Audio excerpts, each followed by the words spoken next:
Another day, another sewing project na magagawa. Hi everyone! Samahan niyo ako at mananahi ako ngayon ng order sa akin ni Ma'am Joy. Pero bago yan, tatapusin ko muna etong pinagpuyatan ko kagabi at dahil di ko nga natapos tatapusin ko muna ngayon. Alam niyo na, super excited talaga ako sa magiging outcome ng project na to. Habang pa-scroll-scroll nga ako sa newsfeed ko, nakapukaw lang pansin yung kurtina ng isang content creator na napanood ko. Medyo maarte nga lang yung sa kanya pero nag-idea din ako. Sisimplihan ko lang yung gagawin ko dahil kung gagayahin ko yung design na yon, maaaring maging pricey na yung magagawa ko. Kaya sabi ko, to make it simple, susundin ko na lang yung idea na pumasok sa isip ko. O di ba? Miss Chen nyo talaga pag may iniisip, di makatulog, gagawin agad. Hoy, yan tuloy, 10:30 nang gumising. Nga pala, wag nyo lang punahin yung suot ko ha.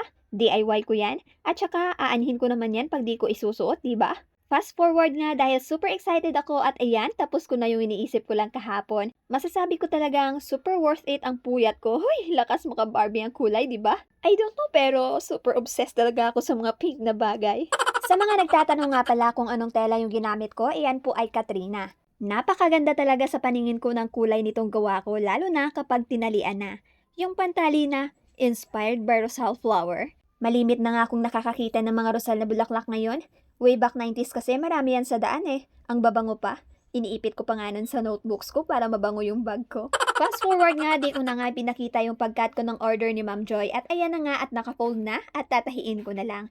Ring curtain na pinagawa niya na rose pink ang kulay. So syempre bago tayo makapag-umpisa, magpapalit muna tayo ng sinulid. Pagkatapos, tuloy-tuloy na ang gawa. So inuna ko muna ang paggabit ng mga ring para isang gawaan na lang. Ganyan ako kapag marami ang gagawin ko. Marami din ang nagtatanong kung ano daw ang sekreto ko. Bakit daw sa dinami-rami ng mga gawa ko di sumasakit ang likod ko? Huy, kung alam nyo lang, nakakapagod talaga ang pananahe pero alam nyo kung anong sekreto? Yun yung pagmamahal mo sa ginagawa mo na kahit nakakapagod, hahanap-hanapin ang katawan mo. Pero super thankful lang ako kasi sarili kong business ito. Maliit man pero matatawag kong akin. Makakapagsimula ako kung kailan ko gusto. Makakapagpahinga ako kapag pagod na ako.